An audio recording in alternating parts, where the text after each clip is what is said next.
जी लता। आप कहाँ से आए हैं? किशन नगर गावड़ी कुलछत्तर से। संत रामपाल जी महाराज जी से आपने नाम दीक्षा कब ली? 2012 में। सदगुरु रामपाल जी महाराज जी से नाम दीक्षा लेने से पहले आप क्या भक्ति साधना करते थे? सर जी मैं क्या कहते छोटी सी थी जब से मैं शिव जी की ज़्यादा वो भक्ति करती थी, और शादी के बाद भगत जी भी शिव जी की ज़्यादा भक्ति करते थे। आपने बताया कि आप बचपन से ही भगवान शिव की भक्ति करते आए हैं, तो ये भक्ति साधना करने से आपको क्या लाभ प्राप्त हुए? भगत जी लाभ तो अब संत रामपाल जी महाराज के चरणों में आए जब पता लगा है।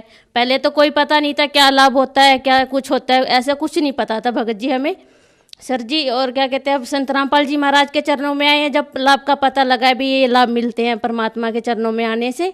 संत रामपाल जी महाराज जी से नाम दीक्षा लेने के बाद आपको क्या लाभ प्राप्त हुए?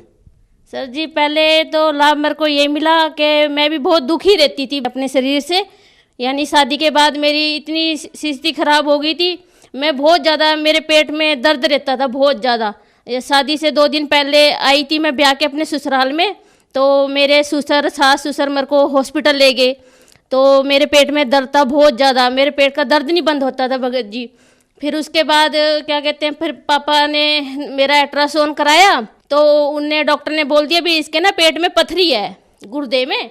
फिर उसके बाद क्या कहते हैं फिर मेरा ऑपरेशन कराया, बहुत ज़्यादा दर्द होने लग गया मेरे पेट में। मैं बहुत परेशान हो गई, डॉक्टर से दोनों टाइम टीके लगवा के लाते थे मेरे को भी इसे कैसे भी आराम पड़े, पर मेरे को कोई भी लाभ नहीं मिला। मेरा इतना दर्द होता था बहुत ज़्यादा। फिर आखिर में फिर मेरे पापा ने कहा मेरे ससुर ने भाई इस बहू का ना फिर ऑपरेशन कराना पड़ेगा, ये बहुत ज़्यादा परेशान रहने लगी। 8-10 दिन हो गए भगत जी मेरे को दर्द होते हुए। उसके बाद फिर क्या कहते हैं मेरा ऑपरेशन करवा दिया।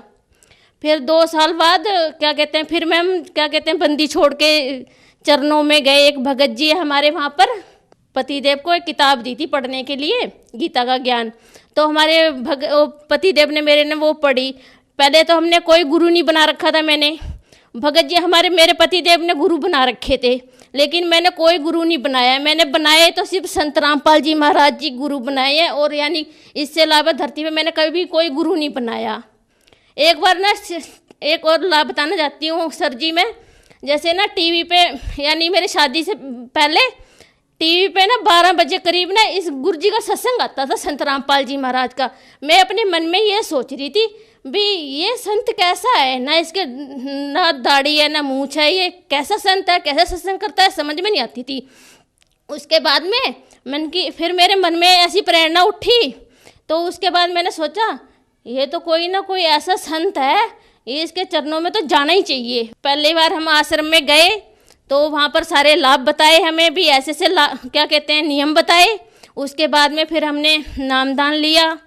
शादी के बाद में फिर मेरे पति देव थे 12 साल तक हरिद्वार जाते थे, हर साल जाते थे कांवड़ लेने के लिए, 12 साल तक गए थे।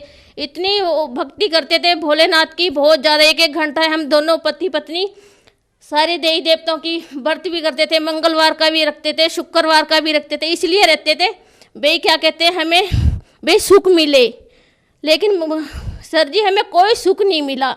जब से संत रामपाल जी महाराज के चरणों में आए तब हमें पता लगा है भाई क्या सुख है, भाई परमात्मा की दया इतनी है बंदी छोड़ की। तो छोटा सा लड़का मेरा यानी जब से वो पैदा हुआ था, जब से मैं उसका इलाज करवा रही थी, डॉक्टर ने कई इतना रोग हो गया था, उसके पीलिया हो गया था, पता नहीं क्या क्या रोग हो गए थे उस बच्चे के शरीर में। आखिर में डॉक्टर ने जवाब दे दिया, उनका ये बच्चा अब ख़त्म है, ये नहीं बच सकता। मैं हॉस्पिटल से बाहर निकली, मैं कहने लगी मैं भगत जी अब अपने बच्चा तो डॉक्टर जवाब दे रहे हैं, वे कह रहे हैं ये बचेगा नहीं। फिर मैं भगत जी अब क्या करेंगे? तो मेरे पतिदेव बोले नुगा तू रो मत, अपना बच्चा ठीक हो जाएगा। फिर हम अच्छे से डॉक्टर की दुकान पे गए। फिर उस डॉक्टर ने बोला नुगा बेटी तू रो मत, तेरा बच्चा ना ठीक हो जाएगा। इतना दुख था मेरे बच्चे को भगत जी, बहुत ज़्यादा दुख था।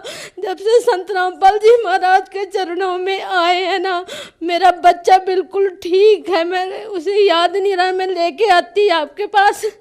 उसके बाथरूम में ना वो हो गई थी, पीप हो गई थी भगत जी, पीलिया हो गया था, पता नहीं क्या क्या रोग हो गया था। इतना दुख था, पर परमात्मा के चरणों में आके मेरा बच्चा ठीक है। अब मैं भी ठीक हूँ और मेरा बच्चा भी ठीक है। मेरे ना कान में क्या कहते हैं सुराख हो गई थी, तो डॉक्टर ने यानी नाम लेने से बाद में मेरे कान में सुराख हुई थी पर्दे में, तो डॉक्टर ने ना मेरा ऑपरेशन बोल दिया था। उनका इसके पर्दे पड़ेगा कान में नवा, उनका इसका ऑपरेशन होएगा। और मेरे पति देव है ना, वो ऑपरेशन कराने के लिए तैयार हो गए थे, कहने लगे चल तेरा ऑपरेशन करा देते हैं, कान का पर्दा डलवा देते हैं। मैंने कि नहीं, मैंने घर आके वो तो तैयार हो गए थे, कह रहे तेरा शुक्रवार को तेरा ना कान का पर्दा डलवा देंगे। मैंने कि नहीं, मैं नहीं जाऊँगी, मैं ना वहाँ जाऊँगी बरवाला आश्रम में। मगर सबसे बड़े डॉक्टर तो अपने बरवाला में बैठे हुए हैं। तो मैं वहाँ गई, मैंने गुरुजी से अरदास लगाई, मगर संत रामपाल जी महाराज कि मेरे ना कान में सुराख हो गया और डॉक्टर ने ना मेरे को ऑपरेशन बोल दिया है, पर्दा डलेगा नवा।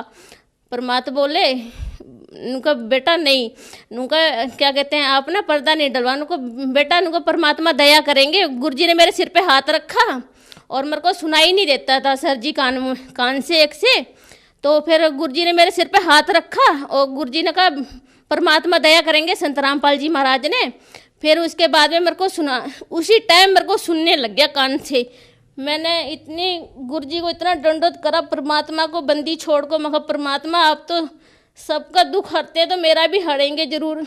तो परमात्मा ने मेरे कान में उसी टाइम से सुनाई देने लग गया। आश्रम में मैं गई हुई थी, सत्संग नहीं था सर जी आश्रम में, खुले दर्शनों में गए हुए थे हम। जब से संत रामपाल जी महाराज के चरणों में आए हैं, जब से मेरा बेटा भी ठीक रहने लग गया, मैं भी ठीक रहने लग गई।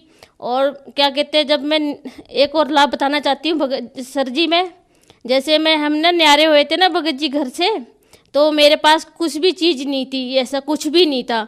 परमात्मा के चरणों में जब से लगे बंदी छोड़ के, परमात्मा ने इतनी दया कर रखी है, मालिक ने बंदी छोड़ने, सारी चीज़ है इस टाइम पे मेरे पास, सारी चीज़, मोटरसाइकिल, छोटे छोटे लाभ क्या है सुनाऊं भगत जी, बहुत ज़्यादा है सर जी हमारे पास, बहुत ज़्यादा बंदी छोड़ की दया से। जो श्रद्धालु आपको देख रहे हैं, आप उन्हें क्या संदेश देना चाहेंगे?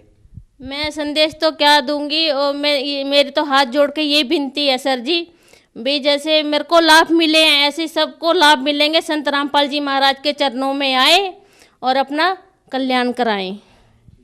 संत रामपाल जी महाराज जी से कैसे नाम दीक्षा ले सकते हैं? चैनल पे सत्संग आता है संत रामपाल जी महाराज का, उसके नीचे नीचे पट्टी चलती है, उस पर नंबर चलते हैं, उस नंबर से फोन करें और संत रामपाल जी महाराज का सत्संग सुने और नाम दीक्षा ले।